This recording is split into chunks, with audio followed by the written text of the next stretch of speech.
porción que está iniciando en la posición 200, entonces este 200 se va a almacenar como contenido de C. En esto de la colección, ya un dato particular de la colección, el contenido de C, aquí, ¿qué significa? Una referencia direccional, es una posición, es una dirección de memoria en donde realmente, efectivamente, estamos reservando los espacios necesarios para almacenar la información de la regla, ¿ya? Esto entonces, fíjense, se hace de manera dinámica. Inicialmente en la declaración, una posición de memoria. Una vez que defino la intencionalidad de cuántos datos voy a almacenar, dinámicamente esta asignación de memoria se realiza por el proceso que ya les he mencionado y una vez que encontramos esta dirección, esa dirección ahora es el contenido de C. Sí, eso es dinámico. Pero una vez que nosotros tenemos esta asignación y dado que el tipo de datos que va a almacenar este arreglo es entero, entonces ese tamaño de memoria que va a utilizar este arreglo ya no cambia. ¿De acuerdo? Entonces, ¿cuántos registros, aparte obviamente del registro que estamos utilizando para C, cuántos registros adicionales yo voy a tener para almacenar estos 3 valores enteros? 3. ¿Por qué? Porque yo estoy pidiendo almacenar espacio o necesito espacio para almacenar valores enteros. Y como los enteros utilizan un registro para cada uno, entonces no voy a necesitar más espacio que estos 3. ¿De acuerdo? Una vez que eso se establece, entonces esa asignación de espacio de memoria es estática. Ya, yo ya no puedo decirle, ya, le pondremos más 1, digamos, ¿no? Más una celda a mi arreglo C. Eso no se puede hacer, ¿correcto? No le puedo alargar, fíjense, esta zona rosada, no le puedo alargar una celdita más aquí abajo, porque puede ser que esta celdita de aquí abajo esté ocupada. ¿Ya? Entonces, si quisiéramos redimensionar el arreglo C, prácticamente, ¿qué tengo que hacer? Tengo que hacer una reconstrucción del arreglo, lo que implica una reasignación de memoria física. ¿Ya? Eso hay que hacer. Entonces, por esa razón se dice, ¿no? Que a partir de haber hecho esa primera asignación, en este caso particular, debido al tipo de datos que nosotros estamos almacenando en C, pues esta cantidad de registros asignados de memoria física no va a cambiar, es estática. ¿Ya? Entonces, cuando nosotros queremos poner 56 en la celda 2 del arreglo C, básicamente me fijo, ¿no? Sé que es una dirección 200. Como este C se compromete a tener enteros, hacemos una operación sencilla y le digo 200 más 2, ¿qué es? Es la 202. Entonces, entra directamente a esta posición de memoria y en ese registro vamos a ponerle 56. ¿Ya? Entonces, a eso se llama asignación dinámica de memoria. Fíjense, cuando hemos declarado, no le hemos asignado el total de la memoria.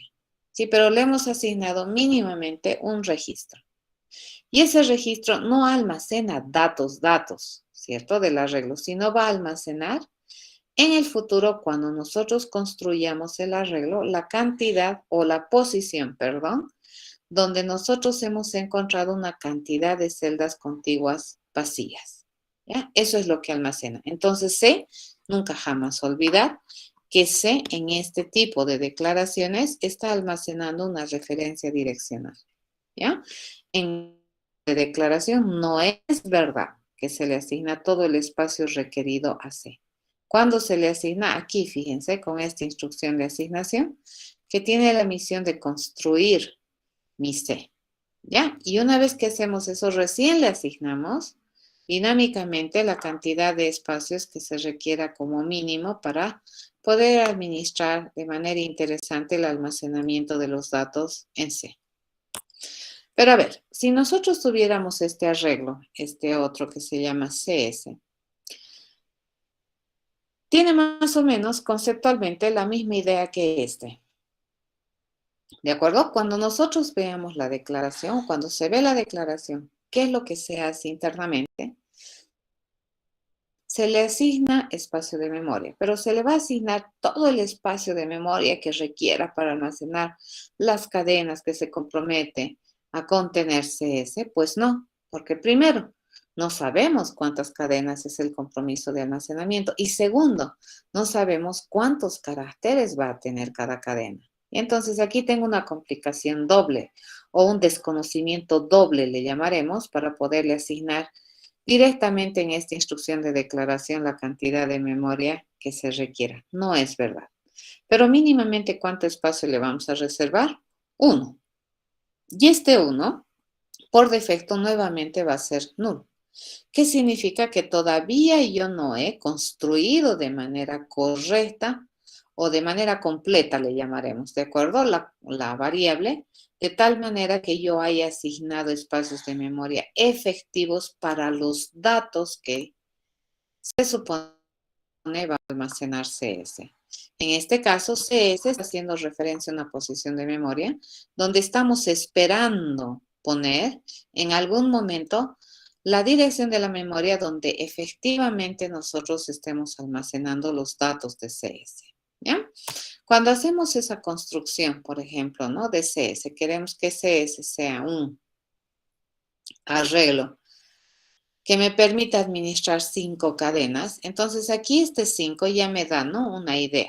Ya. ¿Cuántos espacios contiguos necesito reservar a priori? 5 para poder almacenar datos en esta estructura que se llama CS. 5 espacios contiguos. ¿Ya? Va a ir a buscar al compilador, va a ir a chequear si es que está, ¿qué se llama? Libre.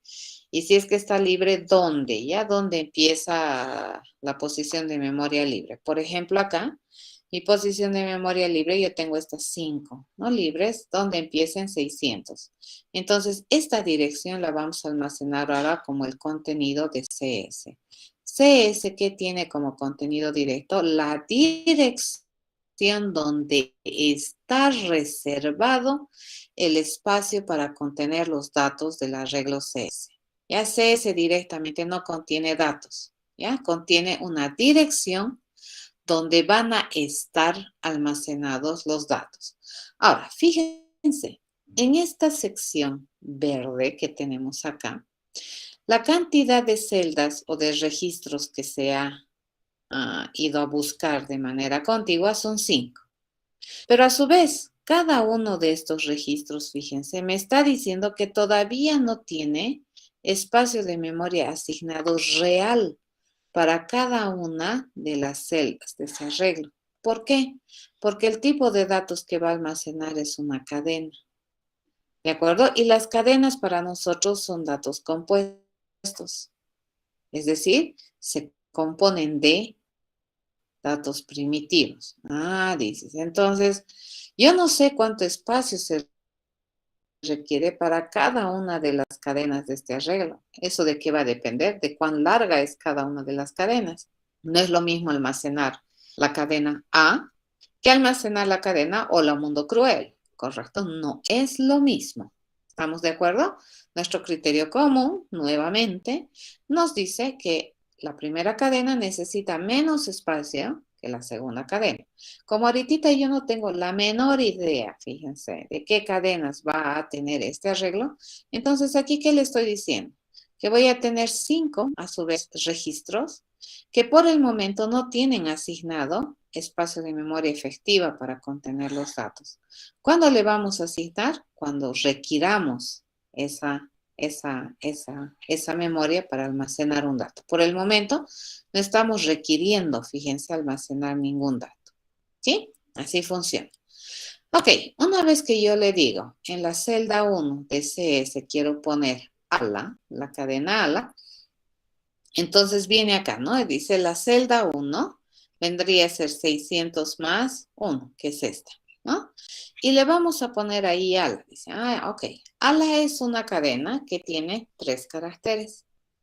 Y si nosotros decimos que cada carácter se almacena en un registro, entonces, ¿cuántos registros en total necesita para almacenarse la cadena ALA? 3. ¿Estamos de acuerdo? Entonces, fíjense acá, lo que yo necesito, dice, es ir a buscar nuevamente un espacio de memoria contiguo para poder almacenar los caracteres de esta cadena. ¿Cuántos en total? 3, ¿ya? Supongamos que ese espacio está en el 100. Entonces, en el registro 100 voy a almacenar A. En el registro 101 voy a almacenar L. Y en el registro 102 voy a almacenar A. Fíjense, recién le estoy asignando espacio de a de veras efectivo en memoria física cuando yo he requerido asignar a esta celda del arreglo. Entonces, esta celda del arreglo no va a almacenar ala. ¿Qué está almacenando? La referencia a la dirección donde efectivamente estoy almacenando ala. Fíjense, nuevamente acabamos de hacer una asignación de memoria dinámica por necesidad. ¿Ya? Así funciona. Van a tener harto cuidado, fíjense.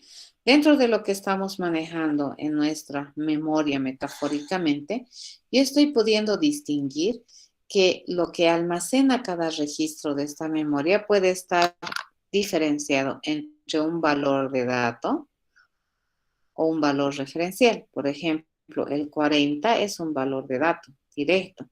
En cambio, el 600, el 200 y el 100 son valores referenciales. ¿Ya? Eso no es el dato, más bien es la dirección donde está almacenado el dato. ¿Ya? Así funciona. ¿Qué repercusiones tiene estas formas de asignar? A esto que acabamos de hacer se le conoce como asignación de memoria dinámica. Ya lo hacemos por demanda. ¿Ya? ¿Qué consecuencias o qué ventajas o qué cosas sucede cuando nosotros entendemos que la administración de memoria para las variables se maneja de esta manera? ¿Qué tenemos que tener en cuenta? Es cuando nosotros, por ejemplo, utilizamos estas variables para pasar parámetros, para recibir resultados, porque se supone que la única vez que tenemos estas variables es porque queremos almacenar información y probablemente esa información que almacenamos se transforma y generamos nueva información y probablemente estos datos los vamos a pasar a otros procesos para que ayuden a resolver otras tareas y así, ¿no es cierto? Así resolvemos los problemas en programación. Entonces es muy usual que probablemente alguno de estos datos de aquí nosotros necesitemos enviarle como información a algún otro proceso para hacer alguna tarea específica. Supongamos que tenemos, ¿no? Este proceso, fíjense que este es un metodito que recibe o que está en disposición de recibir un dato de tipo entero, ¿ya? Y hace básicamente esto. Cuando nosotros invocamos, fíjense, a ese procedimiento, así, doble le digo, y le mando como parámetro actual o como argumento de la ejecución A, ¿qué es lo que estamos haciendo? Estamos en tiempo de ejecución solicitando que este proceso se ejecute. Y cuando se ejecuta este proceso, va a requerir espacio local de ejecución en memoria, ¿ya? Entonces, este espacio local, ¿cómo lo va a administrar? Lo primero que va a hacer al ejecutar es solicitar un espacio para poder administrar su parámetro que se llama n, ¿ya? Y dependiendo del tipo que es de este parámetro, le va a asignar ya sea memoria estática o memoria diferida, le vamos a llamar, ¿ya? O que le va a asignar un espacio, pero no para tener el dato directo. En este caso, como el tipo del parámetro es entero, entonces le va a asignar de memoria ya directa, de manera directa, la cantidad de memoria que se requiera para poder almacenar datos en esta variable n. Entonces, por ejemplo, ese ya es el espacio local de ejecución, ¿no es cierto? N está acá. E inmediatamente nosotros hacemos esto, bueno, va a suceder el famoso paso de parámetros. Vamos a agarrar una copia de lo que tiene A. Cuando evaluamos A, ¿qué me va a dar? Me va a dar como resultado su contenido. Y ese contenido, una copia de ese contenido, lo vamos a poner como contenido de este parámetro n. Por lo tanto, ahorita, n, ¿cuánto vale? N vale 40. ¿Ya? Pero fíjense, este 40 y este 40, si bien es cierto, tienen el mismo valor, no son la misma variable. Esta es esta variable que vive en la 103 y este n vive en la posición 203. ¿Qué es lo que he hecho? He copiado el valor de a en n, ¿correcto? Lo siguiente que hace en la ejecución este proceso es pedir espacio para esta subvariable local res, ¿no? Entonces, como el tipo de dato de este res es un entero, va a ser una asignación estática. Va a decir, en tiempo de declaración yo ya sé cuánto espacio requiere. ¿Cuánto espacio requiere? Un registro. Y por defecto, ¿cuál va a ser su valor? 0. Una vez que hacemos esa declaración, vamos a la segunda instrucción. En la segunda instrucción te dice, vamos a usar el dato que tiene 203. El dato que tenía 203, ¿cuánto es? 40, ¿cierto? Lo vamos a multiplicar por 2, eso es 80. Ese resultado lo vamos a poner como contenido de res, 80. Y una vez que terminemos, a n le vamos a sumar 1. ¿De acuerdo? Un posincremento. Por lo tanto, ¿cuánto va a valer n? 41. Fíjense, este es n y este es a. ¿Ya? A no se ha modificado, n sí se ha modificado. Cuando nosotros terminemos de hacer la última instrucción de este proceso, pues me dice, evalúa el resultado que tiene res. Y eso devolverlo como resultado a esta llamada. Por lo tanto, el resultado de hacer esta llamada me va a decir 80. Ni bien nosotros terminamos de hacer este proceso, fíjense, entre comillas, el proceso muere, ¿no? Y cuando el proceso muere, ¿qué es lo que sucede? Todo el espacio local que se le asignó para la ejecución de este proceso también se libera. Entonces, ¿qué es lo que ya va a quedar libre? Va a quedar libre la posición donde estaba n, la posición donde estaba res. Si ustedes observan, mi variable a, su contenido no ha cambiado, ¿correcto? Lo cual es completamente correcto. Acá eso te está diciendo, ¿no? Al terminar el proceso, se supone que el proceso muere y libera, ¿ya? Todo el espacio que ha utilizado. Y las variables que ha utilizado para su ejecución también son liberadas, se limpian esos espacios y ya está. Y fíjense, el escenario queda así, ¿no? Mi escenario después de que ha terminado ese proceso, mi variable A sigue teniendo 40, ya el resto sigue teniendo el valor que tenía. ¿Qué pasaría pero si nosotros tenemos esta implementación? Fíjense, nosotros acá tenemos una implementación un tanto diferente, donde mi parámetro de entrada, n, pues ya no es solamente un entero, sino es un arreglo de enteros. ¿De acuerdo? Y si nosotros hiciéramos invocación a ese proceso, mandándole como dato de entrada C, ¿esto qué significa? ¿No? Que vamos a evaluar C y su contenido lo vamos a mandar a n. Así funciona. ¿Ya? Entonces, cuando nosotros invocamos, fíjense, nuevamente este proceso va a requerir espacio de memoria para efectivizar su ejecución. Lo primero que va a hacer entonces es pedirle un espacio de memoria para n. ¿Ya? Entonces, ese es el espacio de memoria que le va a dar. Fíjense que este es un arreglo. Esta es una declaración.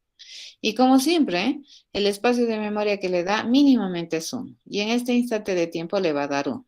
Pero por el principio del paso de parámetros, ¿qué va a suceder? Yo voy a evaluar lo que tiene C y lo que tiene C es una referencia direccional. Y una copia de esa referencia direccional la voy a poner en N. ¿De acuerdo? Entonces, fíjense, N, ¿qué va a estar almacenando? Va a estar almacenando una copia de la referencia direccional de C. ¿Eso qué significa? Que N va a almacenar una dirección 200 a la que puede acceder.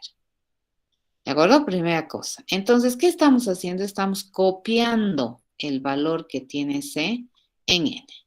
A eso se le conoce como parámetro por valor. Aquí también hemos hecho lo mismo. Fíjense, hemos copiado el valor de A en N. Ese también es un parámetro por valor. Hemos agarrado el valor que almacena A y tal le he copiado. ¿Ya? La diferencia entre este y el otro es que el valor que almacena A y es un dato. En cambio, aquí el valor que almacena C es una referencia. Entonces, la copia de la referencia está yendo a N. Entonces, lo que vamos a hacer es, nuevamente, ¿no? Exigir espacio para mi variable res, que supongamos usa esta posición de memoria, ¿cuánto espacio de memoria le da en tiempo de declaración? 1. Y no va a necesitar darle más por el tipo de dato que es, ¿ya? Entonces su asignación es estática. Luego, ¿qué hacemos? Vamos a evaluar, ¿no es cierto? Esta expresión me dice, anda a agarrar el contenido de n sub 2. N sub 2, ¿cuánto valía? N, dice, n, 200, más 2, 202.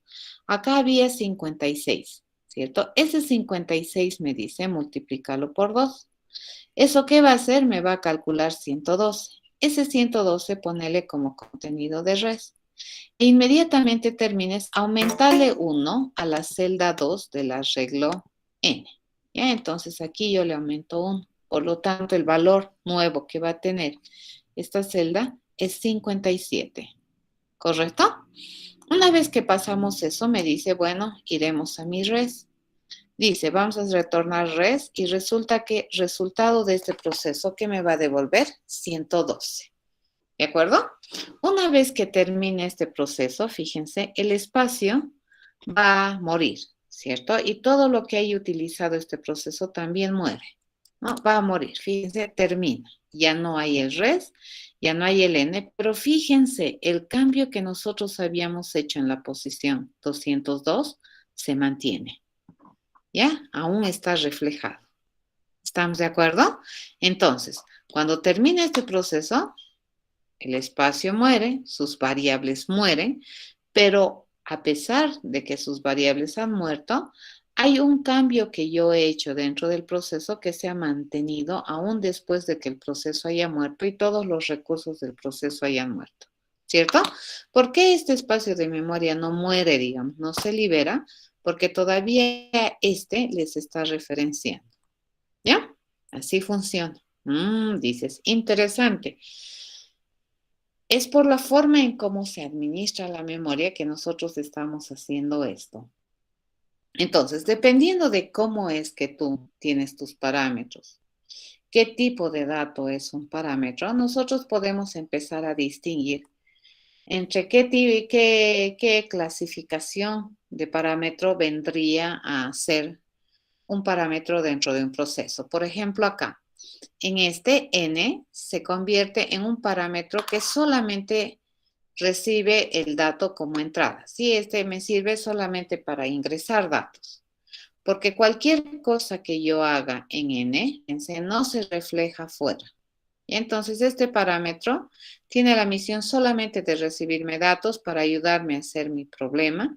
Y una vez que termine, todos los cambios que yo haya hecho en este parámetro no se van a reflejar afuera, ¿ya? Pero este otro parámetro que tenemos acá, fíjense, me ha servido como un parámetro de entrada. ¿Por qué? Porque yo necesito la información que tiene este n para poder procesar información, pero también se convierte en un parámetro de salida, porque todos los cambios que yo haya hecho en n se reflejan a pesar de que el proceso haya terminado, ¿ya? En este caso, fíjense, este proceso podríamos decir que me genera un resultado como salida de tipo entero, y que de manera lateral o colateral, esto también me genera un cambio de estado en mi arreglo entrante, ¿de acuerdo? En el arreglo que recibimos como parámetro, así pensamos, ¿no ve? Conceptualmente. Pero aquí, ¿qué habíamos sabido recibir? La dirección donde vive el arreglo que me están mandando como dato, ¿ya? Entonces, cualquier cosa que yo haga dentro de ese arreglo que estoy recibiendo como parámetro, pues también se va a reflejar en el arreglo que me has mandado desde afuera como dato. Entonces van a tener harto cuidado. Cuando yo le digo, ¿no es cierto?, doble C, no es verdad que le estoy mandando una copia del arreglo acá, a N. ¿Qué le estoy mandando? Una copia de la dirección donde vive el arreglo o donde viven los datos del arreglo C. Y eso yo voy a recibir en N, ¿ya? Entonces, desde esta perspectiva es completamente correcto decir que este proceso, fíjense, altera la información que tiene N, y eso también se puede considerar como un efecto colateral que me permite representar una salida o algún proceso o algún cambio, digamos, en el contexto fuera de la ejecución de este proceso. Mi contexto fuera de la ejecución de ese proceso era este. ¿Y dónde ha generado un cambio de estado? Acá. Ya ha muerto el proceso y el cambio de estado ha permanecido ahí. Entonces, por esa razón se le conoce a este como un parámetro de entrada-salida.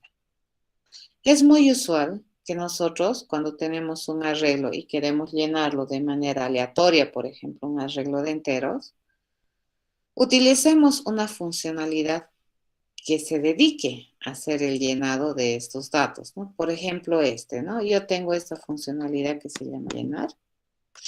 Su tipificación de esta funcionalidad es void. ¿Qué significa? No es que hace nada. ¿Qué significa ese void? Significa que no me va a entregar un resultado, pero que probablemente este procedimiento llenar va a hacer algo, ¿cierto? Va a cambiar algo en el contexto, ya sea va a cambiar un estado interno o ya sea va a cambiar el contexto en el cual nosotros estamos trabajando. En este caso, por la forma en que hemos implementado este proceso llenar, me estoy dando cuenta que básicamente me sirve para poder definir los datos de cada una de las celdas del arreglo N. ¿De acuerdo? Eso está haciendo ese proceso. Entonces, cuando invoquemos al proceso llenar y le enviemos C como dato de entrada, lo que yo voy a mandar es una copia de la dirección que está almacenando C, que es 200, acá. Entonces, básicamente este método, ¿qué es lo que va a hacer? Va a llenar los datos del arreglo N que están viviendo en la misma dirección que viven los datos del arreglo C. Entonces, en consecuencia, cuando yo lleno los datos del arreglo N, estoy llenando los datos del arreglo C. ¿Ya? En este caso, fíjense, cuando termine este proceso, va a morir N, pero lo que va a mantenerse es el llenado de esta porción. ¿Ya? Probablemente aquí he llenado aleatoriamente, puede ser con 0057. Entonces, ese llenado de información, después de que este proceso haya terminado, pues me va a reflejar en un cambio de estado. ¿Ya? A eso se llama, entonces, este parámetro, en este caso, fíjense, no está pensado para entregarme información para hacer las cosas, más bien está pensado para ingresar y que este proceso haga modificaciones en el parámetro para poder llenar sus datos, en este caso particular. ¿Ya? En esta situación, este parámetro n, fíjense, solamente está sirviendo para almacenar las salidas que se generan por este proceso, ¿ya? O los cambios de estado que te genera este proceso. No me genera un resultado, pero sí me genera un cambio de estado en el parámetro de entrada, ¿ya? Probablemente antes estaba vacío, ahora ya no está vacío, ¿cierto? Esa es la idea, ¿ya? Entonces, ¿qué estamos diciendo? La mayoría de las veces cuando nosotros pensamos en un subproceso, un método, ¿no ve? Para resolver un problema y cuando decimos qué datos necesitamos, usualmente en nuestro principio básico, digamos, de pensamiento, se va a regir en decir, a ver, ¿qué información yo necesito? Y estás pensando en que esa información es de entrada, ¿no? Que es una información que tú requieres, aparte de las que probablemente ya cuentas, para poder realizar de manera correcta una tarea. Pero en la mayoría de los casos, como les digo, esos parámetros siempre se conciben como datos de entrada, que están modelados ahí para recibir de entrada. ¿De acuerdo? Nunca se piensan como que son de salida. Pero nosotros estamos aprendiendo que es probable que haya algunos parámetros que cumplan las dos funciones, que te den información para procesar internamente, pero que también guarden los resultados de procesos que tú hayas hecho en el método, ¿de acuerdo? Y esos cambios aún persistan después de que el método ha muerto, ¿ya? Y en este caso, que probablemente yo mande un parámetro, no con la intencionalidad de que este parámetro tiene información, sino más bien con la intencionalidad de cambiar la situación de este parámetro, de modificar, de que en ese proceso existan a su vez acciones que hagan que el estado de ese parámetro se modifique y termina el proceso y esos estados deberían permanecer válidos aún después de la vida del proceso que ha hecho los cambios en el parámetro, ¿no? Entonces, en ese caso, eso se llama parámetros de salida. Completamente válido, les cuento. Probablemente ustedes han empezado a utilizar estas cosas, sí, porque bueno, así funciona y así me han dicho que tengo que hacer. Pero cuando tú quieres mandar una copia de un arreglo a un proceso y no quieres alterar el dato que estás mandando o el arreglo que estás mandando, pues recibirlo y enviarlo así no va a funcionar. Ya todo lo que tú hagas acá se va a reflejar también en C. En este sentido, entonces, existe un otro concepto, ¿no? Que te dicen, ok, una cosa es mandar una copia de la dirección de la memoria donde efectivamente viven los datos de C y lo voy a poner en N. Entonces, eso quiere decir que tanto C como N están haciendo referencia a los mismos espacios de memoria reservados efectivamente. Si yo no quisiera hacer eso, fíjense, si yo no quiero que N acceda a los mismos espacios de memoria a los que accede C, entonces no me conviene mandar una copia, ¿no ve?, de la dirección de memoria. ¿Qué tendríamos que hacer? Una clonación del arreglo. ¿Ya? Hacer una nueva identificación de un espacio de 3 posiciones contiguas, copiar los datos de aquí, ese nuevo dato, y esa posición recién mandarle. Entonces, esa sería una forma de salvaguardar la integridad de C.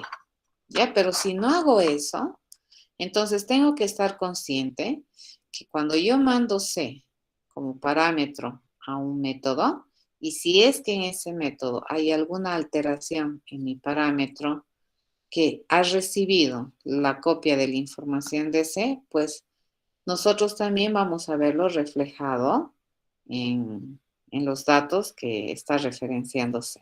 ¿Ya? Mucho cuidado. ¿Ya? Entonces, la mayoría de esos datos que almacenan una referencia de manera directa tienen esa cualidad. Y hay que tener harto cuidado. Por un lado, cuidado, y por otro lado, sacarle ventaja a esta información, ¿no ve? Lo lindo de esto, digamos, es que yo puedo tener un procedimiento que solamente me permita llenar el arreglo y limpiar aquí, ¿no?, mi razonamiento de solución. Esto es muy bonito, ¿de acuerdo? Entonces, este no me devuelve resultado, pero sí me genera un cambio de estado en mi parámetro de entrada, fíjense, está entrando N, pero en realidad N no está ingresando datos, N está ingresando para ser modificado. Entonces, N está ingresando para hacer o para guardar las acciones que me permiten mostrar o denotar algún cambio de estado o un efecto dentro del contexto en el que estamos ejecutando este proceso.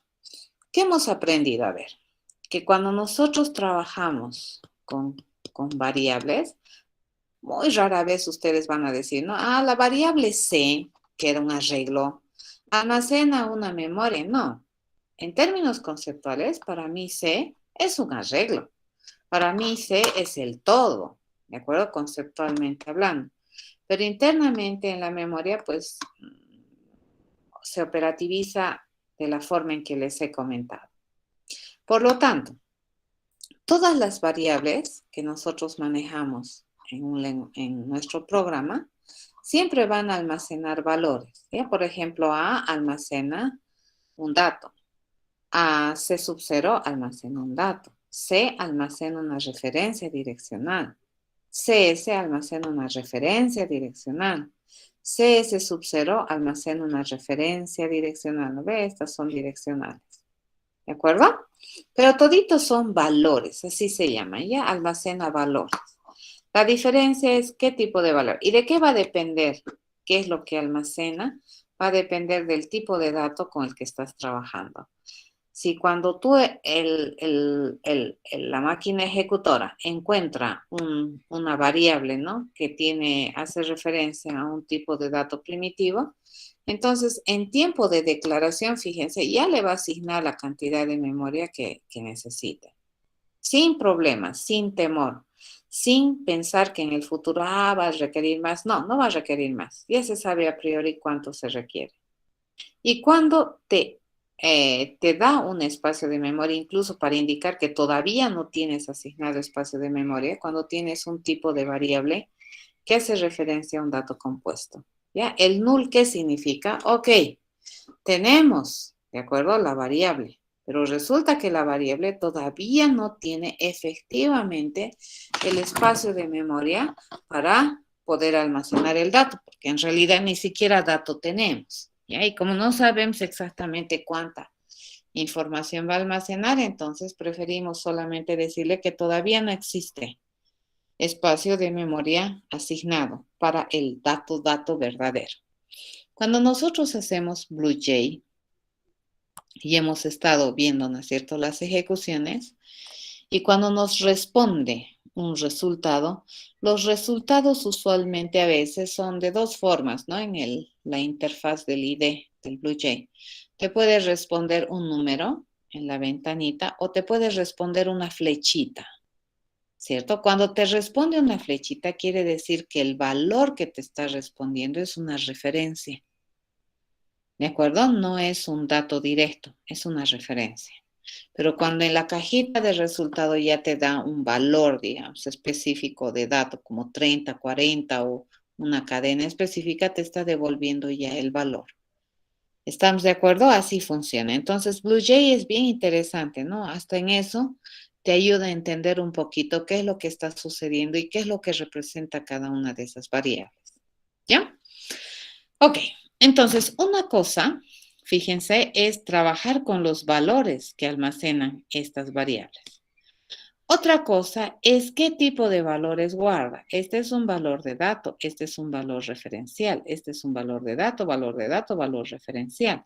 Este es un valor de dato, este es un valor referencial, este es un pseudo valor referencial, este es un valor referencial y así. ¿De acuerdo? Entonces así va almacenando, ¿no? Y así le va asignando espacios. Estos nules luego se asignan, ¿no?, a requerimientos. Si yo realmente requiero, recién te asigna. ¿De acuerdo? En este caso, la celda 1 del arreglo CS se ha asignado, le he asignado estos 3 espacios porque yo he querido asignar a esa celda. En las otras celdas, como ni siquiera le he designado, entonces no tiene por qué ir a reservar espacio. Es más, no sabe ni siquiera cuánto. ¿Ya? Así funciona. Entonces, a eso se llama dinámico, por un lado. Ok. ¿Qué hay que diferenciar? En terminología Javera, fíjense, todos los parámetros son por valor. ¿Qué es lo que te manda? Una copia del valor que en ese momento está almacenando la variable que tú estás utilizando como parámetro actual en tiempo de llamada. ¿Ya? Eso es lo que hace, ¿no? Y te manda una copia de ese valor que está almacenado. Ahora, el chiste es que esos valores, repito, pueden ser ya sea de dato o pueden ser referenciales. En terminología de programación les cuento que hay otra forma de pasar parámetros. Hay un paso de parámetros que se llama por referencia, ¿ya? No es por valor. Y en este caso, lo que a mí me interesa, no me interesa mandar el valor de la variable, sino me interesa mandar la dirección a la que hace referencia la variable. Entonces, por ejemplo, vamos a hacer la diferencia, ¿no ve? El valor de A es 40, pero la dirección a la que hace referencia A es 103, ¿ya? El valor de C es 200, pero la dirección a la que hace referencia C es 302. ¿Vamos de acuerdo? Entonces, en muchas ocasiones, a veces nos va a interesar saber en qué dirección de memoria está o a qué dirección de memoria está referenciando cada una de estas variables, le llamaremos. ¿De acuerdo? Entonces, esto siempre, la dirección de una variable siempre va a ser una referencia. ¿Se entiende? La dirección de A, fíjense, es 103. Entonces, A es un alias de 103. Ya A está referenciando a la dirección 103. Y otra cosa es su contenido. Y acá que hemos hablado del contenido de las variables. Aquí que estamos hablando, a qué direcciones de memoria hacen referencia cada una de estas de estos identificadores. Y todas estas informaciones, fíjense, 103, 200, 300, 105 y 600, toditas son referencias direccionales, ¿ya?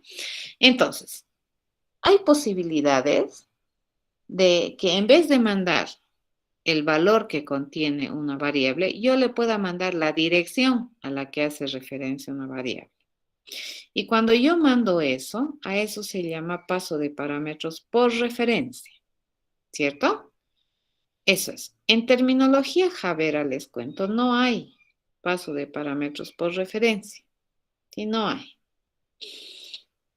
Pero hay otros lenguajes de programación, como por ejemplo el ANSI C, que sí tiene paso de parámetros por referencia. Por ejemplo, si consideramos esta funcioncita que tenemos aquí, ya esa función.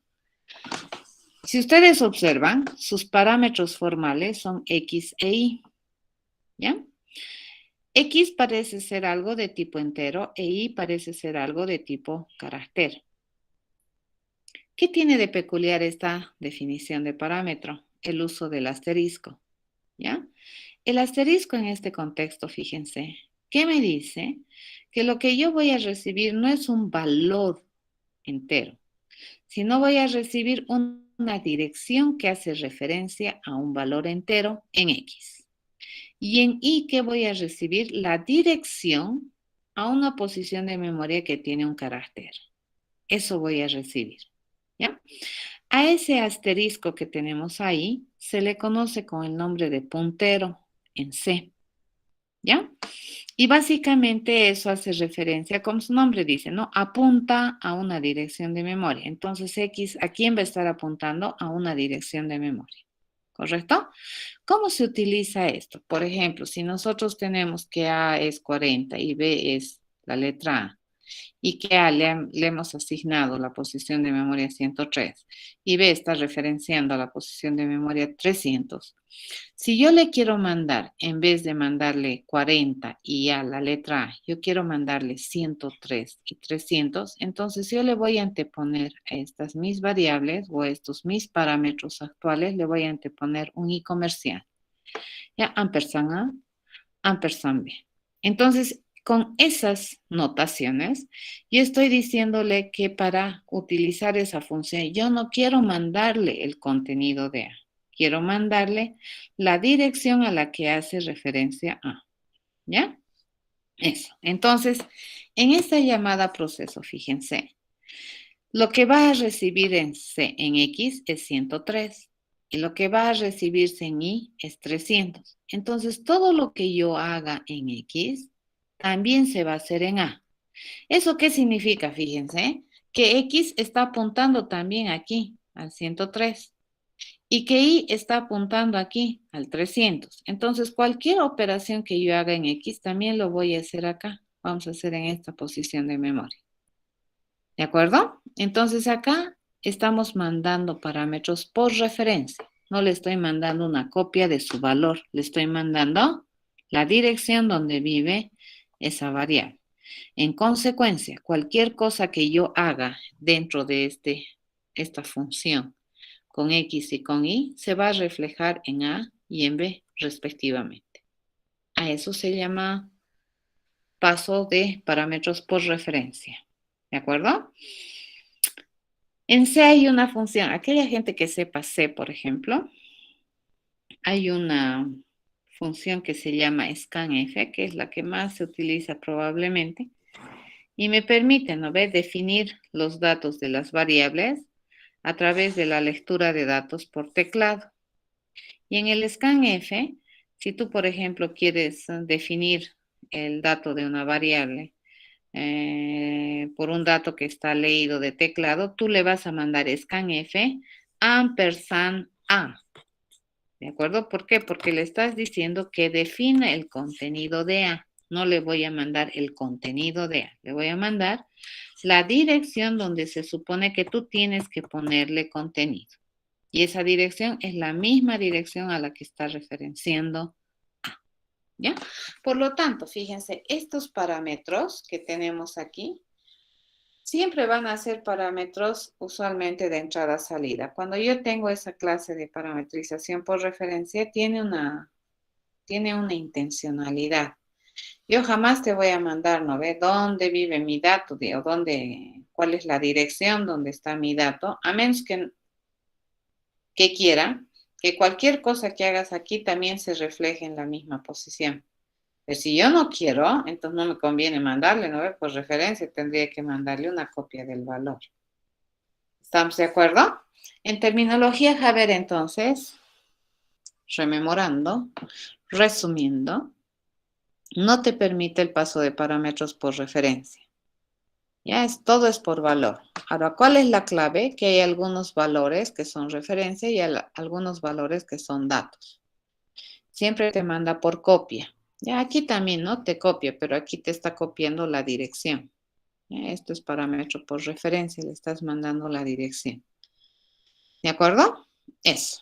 Entonces, cuando tú vas a ir a aprender, por ejemplo, C, te vas a encontrar con estas cosas, ¿no? Y tú dices, oh, por Dios, ¿qué es eso? Y básicamente es sintaxis para denotar el parámetro por referencia. ¿Ya? Obviamente, la forma de trabajar con X e Y también cambia un poquito internamente, porque fíjense, X es referencia a una dirección, ¿cierto? Es una dirección, está apuntando aquí, ¿ya? Y está apuntando aquí. Entonces yo puedo trabajar con X, ¿no? Modificarle y prácticamente estás modificando este dato que tienes ahí, ¿ya? Eso. Entonces hay que tener en cuenta estas cositas de la asignación de memoria interna para que no nos llevemos sorpresas, ¿correcto? Probablemente cuando tú trabajas con programas, conceptualmente nosotros decimos, ¿no? Ah, ya, que ese es un arreglo. Y ni siquiera me pongo a pensar, ¿no? Que la asignación de memoria está hecha en dos instantes, ¿no? Uno, para asignarle memoria para C, y otro es cuando yo le digo cuántos datos va a tener C, entonces hay una segunda asignación de memoria. Y dependiendo del tipo de datos que va a almacenar ese arreglo, puede haber hasta una tercera asignación de memoria. ¿Se dan cuenta? Entonces, probablemente cuando nosotros hacemos programación y planeamos una alternativa de solución, ni se nos está ocurriendo que esas cosas están ocurriendo por debajo. Pero a veces tenemos algunos problemas, ¿no ve? Tú juras que le has pasado una copia, haces destrozos en un método, sales de ahí y resulta que esos destrozos se miran aún afuera y tú dices, pero ¿por qué? Y esa es la razón. El array list es un tipo de dato, es una clase, ¿no es cierto? Entonces, los objetos de clase array list son también compuestos. Efectivamente, un array list te da toda la visión, toda la idea de administrar por demanda, ¿no? El ingreso y la salida de datos, pero te lo administra internamente. Un array list está implementado como un arreglo. Efectivamente, cuando se construye un array list, por defecto te lo pone 10 espacios de memoria. Y si tú fueras a llenar el 11avo, ¿de acuerdo? Elemento, lo que hace es redimensionar. Dice, bueno, vamos a ir a redimensionar el arreglo y no te lo va a redimensionar con 11, ¿no ve? Tampoco es así, te lo va a redimensionar con 20 y va a copiar los 11 datos y luego el anterior lo va a liberar. Así funciona. Y entonces el array list es una estructura de datos interesante para cuando trabajas con datos, ¿no? Con un volumen de datos pequeño, digamos, porque y cuando tú tienes, por ejemplo, si tus añadidas de datos a un array list son así bien aleatorias, ¿no? Puedes aumentar, decrementar y demás cosas. Entonces es complicado. El array list te lo va a empezar a trabajar por debajo, redimensionando, redimensionando. Así funciona. ¿Ya? Y es por la forma en que está implementada. Internamente el array list está implementada como arreglos. ¿De acuerdo? Ok, nos vamos a ir a otro extremo de nuestro pensamiento y vamos a ver qué es una genérica. Ya las genéricas son un concepto que me van a permitir a mí como profesional en el área de ciencias de la computación poder entender algunas cosas que nosotros utilizamos, ¿no? Como usuarios de lenguajes de programación. Pero siempre recuerden que los que diseñan lenguajes de programación, los que diseñan, por ejemplo, el Meet, los que diseñan el Google, los que diseñan estos chats que ustedes utilizan, son profesionales en el área de ciencias de computación. ¿De acuerdo? Entonces, tu umbral de posibilidades de trabajar es bastante interesantemente grande dependiendo de lo que quieras hacer en el futuro. Y la idea en la universidad es darte, ¿no? Los fundamentos, por lo menos, de todo este ámbito en el cual tú te puedes desempeñar. Entonces, desde este punto de vista, es interesante aprender algunos conceptos que se manejan, ¿no? En las áreas de programación. Uno de estos son las genéricas. A ver, ¿qué es una genérica? Una genérica es un término que cualifica un estilo de programación que me permite diseñar ya programas que son independientes del tipo de datos sobre el cual se van a hacer este conjunto de acciones. ¿Ya? Entonces, cuando tú tienes esa clase de programación, se dice que estás haciendo una programación genérica. ¿De acuerdo? Entonces, ¿cuándo se utilizan estas programaciones genéricas? Cuando a veces nosotros observamos y analizamos un problema y destacamos una estrategia de solución. Y a mí lo que me interesa es la estrategia de solución, no tanto sobre qué tipo de datos estoy haciendo esa solución. ¿Ya? Entonces, lo que nosotros vamos a hacer en este caso, fíjense, es agarrar y decir que vamos a hacer programación genérica, ¿ya? Entonces, eso es programación genérica. Es un concepto que te permite identificar a todos aquellos programas que tú diseñas, que son independientes de algún tipo de datos sobre el cual van a funcionar estos programas, ¿no? Este término, fíjense, fue pensado o dicho la primera vez o por primera vez se mencionó este concepto por estos dos señores, Moser y Stefanov, que decían lo siguiente, ¿no? La programación genérica se entiende por aquella definición de algoritmos, estructuras de datos, que son independientes de un tipo de datos específico, es decir, que están diseñadas y pensadas a un nivel de abstracción muy elevado, que son genéricos, ¿de acuerdo? Que sirven para todo tipo de datos, más o menos, ¿ya? Entonces, cuando tú tienes esta clase de desarrollos o de soluciones, digamos, que especifican un plan de acción independiente del tipo de dato, a eso usualmente se le conoce como una función genérica. Y este concepto también se solapa a lo que es el desarrollo de software. Se puede tener, les cuento, softwares genéricos. Y entonces se configura de así, así, así, y el software se comporta de una manera. Pero si tú le configuras de este otro modo, el software pareciera que se comportara de otra manera, pero es el mismo software, ¿ya? Esos son los famosos genéricos. También dentro de lo que es la programación orientada a objetos, la programación genérica se ha entendido como un polimorfismo paramétrico de tipo, ¿ya? O un polimorfismo que me permite manejar el concepto de templates o plantillas dentro de la programación orientada a objetos. Y eso vamos a ver ahorita en ejemplos. Nosotros solemos abstraer, ¿no? Te está diciendo aquí que la programación, dice, genérica, es aquella definición, dice, de muy alto nivel, ¿ya? De algunos algoritmos y estructuras de datos, de tan alto nivel de abstracción, que se consideran genéricos.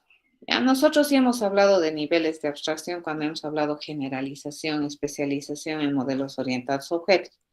Pero ustedes van a ver que este concepto de abstracción nos va a perseguir por el resto de nuestra vida cuando hagamos programación. La programación es el instrumento por el cual nosotros podemos dar solución a problemas del mundo real.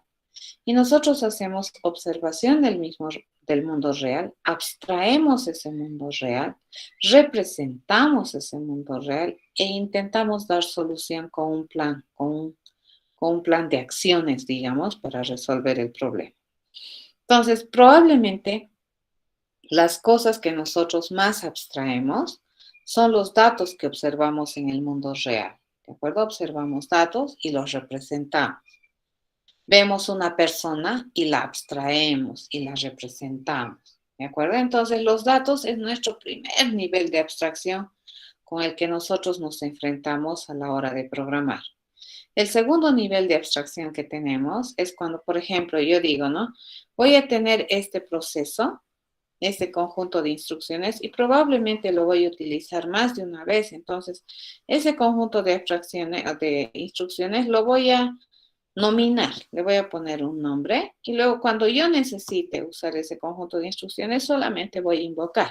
Ese es otro nivel de abstracción.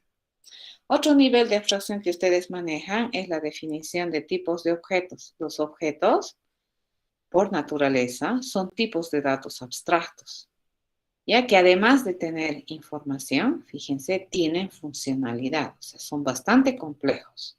Entonces, ustedes ya están acostumbrados en su vida a hacer abstracción. Cuando uno es programador, abstrae aquí, allá, más allá y a distintos niveles. ¿De acuerdo? Bueno, cuando nosotros hacemos abstracciones algorítmicas, ¿a qué se llama algorítmicas? Los algoritmos hacen referencia a procedimientos sistemáticos que me permiten resolver una tarea específica. Ese es un algoritmo. Ya es una secuenciación de pasos lógica que me permite resolver una tarea específica. Entonces, básicamente, ¿a qué hace referencia un algoritmo? A un plan, ¿ya? A un plan de ejecución o a un plan de acciones para resolver algo específico.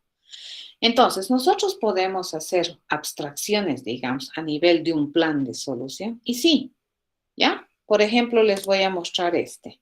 Tenemos esto que hemos estudiado en la parte de recursividad. Todo lo que esté escrito en la parte roja, fíjense, es un proceso que me permite buscar un dato de tipo entero en una secuencia de valores enteros. Y lo que está en la parte azul es un proceso que me permite buscar un dato de tipo cadena en una colección de datos cadena. Si nosotros analizamos básicamente el procedimiento es el mismo. Y tú dices, qué interesante. Y si yo quisiera buscar un carácter en una colección de datos carácter, probablemente va a ser lo mismo. Lo único que yo voy a cambiar es la cabecera del método. En realidad, ni siquiera toda. Lo único que yo voy a cambiar es el tipo de la información sobre la cual voy a hacer este proceso de búsqueda. Pero la estrategia de la búsqueda, fíjense, es de tan alto nivel que es independiente del tipo de dato que yo voy a buscar. ¿Estamos de acuerdo? La estrategia que está acá en el cuerpo de este proceso, fíjense, es de muy alto nivel de abstracción y la estrategia se mantiene. Fíjense que acá yo podría decir una versión, digamos, un poco más abstracta de este procedimiento de buscar sería, bueno, básicamente, yo quiero buscar un dato, ¿ya? De algún tipo, en una colección de datos de ese algún tipo. Y el procedimiento de búsqueda es el mismo. Ya esta es una búsqueda secuencial. Entonces aquí, para no estar escribiendo para enteros, para cadenas, para caracteres, para estudiantes, para figuras, para lo que se le ocurra, ¿ya? Entonces yo puedo agarrar y abstraer, fíjense, esta estrategia de resolución del problema de buscar un dato en un espacio de búsqueda, ¿ya? Y para realmente elevarme mi abstracción, incluso yo puedo decidir que este tipo de datos también lo voy a parametrizar. Ya lo único que yo necesito es que sea consistente, que si yo voy a buscar enteros, sea en un espacio de búsqueda de enteros, que si yo voy a buscar cadenas, sea en un espacio de búsqueda de cadenas. Entonces, ¿cuál sería una solución interesante? Sería interesante abstraer el tipo, ¿ya? ¿Y cómo nosotros abstraemos? Por ejemplo, en vez de decir 18, yo abstraigo ese valor y le digo edad.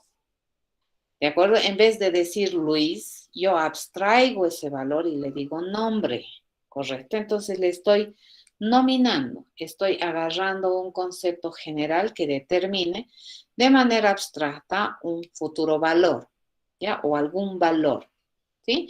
En este caso, lo que nosotros vamos a hacer es lo mismo. Vamos a parametrizar el tipo y lo vamos a parametrizar a través de la nominación, ¿ya? Entonces, ¿esto cómo lo puedo transformar? Fíjense así. Si nos fijamos en esta parte que está en el rectángulo, yo ya tengo mi procedimiento de buscar, ya que es la estrategia general que era común para todos. ¿Qué es lo único que aquí hemos hecho? Fíjense, yo le he nominado ese signo de interrogación que yo tenía, le he puesto un nombre. Un nombre para identificar algún tipo de datos. ¿Cuál? Ni idea. ¿De acuerdo? Entonces le estoy poniendo una nominación para abstraer. Entonces, este es mi buscar que dijera. Yo voy a buscar un dato de clase T en un espacio de búsqueda que tiene datos de clase T, que es lo lógico. ¿Ya? Y la estrategia de búsqueda es la misma. Obviamente, en programación orientada a objetos, este procedimiento o esta funcionalidad debería estar asignada, debería estar bajo la tutela o responsabilidad de algún tipo de objeto. En este caso, el tipo de objeto que se responsabiliza de buscar, le vamos a designar que es un buscador. Y este buscador, fíjense, es de alto nivel de abstracción. Es un buscador que funciona sobre cualquier dominio de tipos de datos.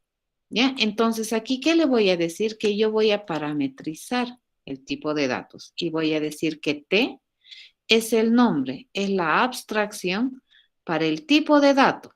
Fíjense, le voy a nominar a mi tipo de dato con T. ¿De acuerdo?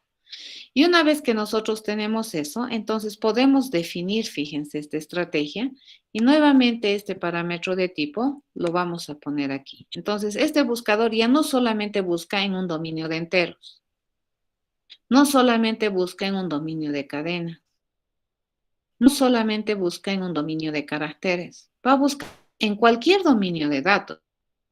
Lo único que te dice es que estos tengo tengo que ir a buscar un dominio de manzanas. Eso es lo único que te está diciendo, ¿no? Puedo ir a buscar cualquier dato de clase T en un dominio de datos de clase T. Tiene sentido, ¿ya? A esto podemos escribir, a eso se le llama, bueno, en programación orientada sería un método genérico, o lo que decían los dos personajes que han introducido el concepto de programación genérica. Esto sería una función genérica. Ya es independiente del tipo. Independiente del tipo, esta es la estrategia. Entonces, para nosotros, programadores, esta es una belleza, fíjense. En vez de estar escribiendo buscar, buscar, buscar, así, se le ocurre ahora buscar en estudiantes, pucha, tengo que volver a hacer el buscador, no ve copias de memoria y así, lo único que vamos a cambiar es el tipo de dato. Entonces, por economía, por no escribir mucho, por abstracción y por todo, me conviene hacer uso de programación genérica. Acabo de hacer programación genérica. También utiliza mucho el concepto de programación genérica cuando se diseñan estructuras. Por ejemplo, estructuras de datos, que es el tema que vamos a avanzar desde la siguiente semana. Ya, entonces, en las estructuras de datos a nosotros nos va a interesar conceptualizar cómo almacena, qué operaciones tiene, cómo administra esos datos, cómo los saca, cómo los ingresa, cómo los accede. Eso a nosotros nos va a interesar. De pronto no nos va a interesar de modo que está almacenando enteros, no. Creando cadenas, no. ¿De acuerdo? En las de datos, que es el concepto que viene después, pues vamos a utilizar muchísimo lo que es programación genérica. ¿Ya? Ok, a ver, aquí hay otro ejemplo. Tenemos este problema en el que nosotros queremos ordenar una secuencia de valores. ¿Ya? Y una estrategia muy conocida, sumamente rápida, es el método de ordenamiento por el merge, ¿ya? El merge sort. ¿En qué consiste el merge sort? Te dice, este es recursivo, fíjense. Agarra la secuencia y la divide en dos partes, ¿no? En la secuencia 1 y en la secuencia 2, que tengan n medios la secuencia 1 y n medios datos la secuencia 2. Va a ir a ordenar cada una de estas partes. ¿Cómo lo hace? ¿Qué importa? Al terminar, están ordenadas. ¿Ya? Y una vez que ya están ordenadas estas secuencias, entonces para obtener la secuencia original ordenada, lo único que hace es mezclar en el orden que le corresponde y ya está. En eso, fíjense, a mí lo que me interesa es la estrategia de solución. No me interesa qué tipo de datos quiero ordenar, no. ¿Será que esa es una cadena? O sea, los datos que almacena sé que son cadenas, no. ¿Será que son enteros? No, no me interesa. Fíjense, a mí me interesa la estrategia. ¿Ya? Probablemente lo único que me interesa de esta representación es que estos valores representan valores que a su vez establecen relaciones. ¿Ya? Porque la única vez que yo puedo ordenar estos datos es que establezcan relaciones de orden, si no, no podría ordenarlos. Es lo único, tal vez. Entonces, sobre la base de eso, yo puedo construir, fíjense, este objeto o este tipo de objeto que es también un genérico. Le digo, este ordenador va a trabajar con tipos de datos T que son comparables, ya que establecen relaciones de orden. Entonces, aquí yo estoy condicionando, fíjense, con qué tipo de datos vamos a trabajar. Ya no es tan alegre como el buscador. El ordenador es un poco más restringido. Va a trabajar con cualquier tipo de datos, va a poder ordenar cualquier tipo de datos siempre y cuando ese tipo de datos sea un comparable. Ya establezca relaciones de orden. Y la estrategia general para ordenar es esta. Listo, ya está. Así se ordena. ¿Ya? No importa que tengas cadenas, números, lo que sea, pero lo que vayas a querer ordenar siempre tiene que establecer una relación de orden. Esto es una definición genérica. ¿Cómo se usa esta definición genérica? Fíjense, yo le digo, voy a instanciar un objeto de clase ordenador, pero esta instancia particular va a trabajar con enteros. Entonces aquí yo ya estoy definiendo con qué tipo de datos va a trabajar este ordenador. Entonces este integer va a ir a definir a t. ¿Ve? Y para esta instancia or i, entonces su t vale integer. Entonces aquí si yo tengo esta secuencia que es de enteros, yo a este or i le puedo pedir ordenar esta secuencia que es de enteros. Ahora yo quiero ordenar cadenas, dices, no hay problema. Construirte otro objeto de la clase ordenador. Y este objeto de la clase ordenador que defina el tipo de datos con el que va a trabajar como cadenas. Entonces este string viene a definir a t, ya para esta instancia. Entonces este que va a recibir esta instancia or s va a recibir un array list de strings. ¿Por qué? Acá nosotros hemos definido que t sea un string. Por lo tanto, fíjense, yo le digo ordenar, le mando el mismo mensaje, se va a ejecutar el mismo proceso. Acá le he mandado una secuencia de cadenas, aquí le he mandado una secuencia de enteros y ya ordenar. ¿De acuerdo? A eso se llama programación genérica. Sí, es muy interesante para los profesionales o para cuando nosotros queremos hacer bibliotecas o queremos modelar funcionalidades estándares de uso genérico y de propósito general. ¿No? Cuando nosotros tenemos bibliotecas en los lenguajes de programación, esas funcionalidades que tenemos en las bibliotecas tienden a ser así, ¿no? De propósito general y son genéricos en su mayoría. Entonces, básicamente, esa es la motivación de entender este concepto de la programación genérica, que nos abre una posibilidad de plantear construcciones que me brindan servicios funcionales, independiente del tipo de dato en el cual estas funciones van a operar, por un lado. Y por otro lado, me permiten, por ejemplo, también definir algunas construcciones que me permiten almacenar datos. ¿Bien? ¿Qué tipo de datos? No importa. Lo que a mí me interesa es describir probablemente las cualidades de este almacenador.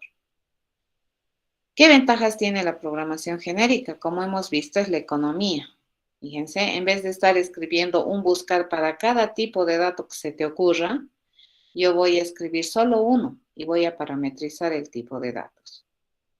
¿De acuerdo? Entonces voy a reusar esa estrategia para distintos tipos de datos. ¿Y cómo lo voy a hacer eso?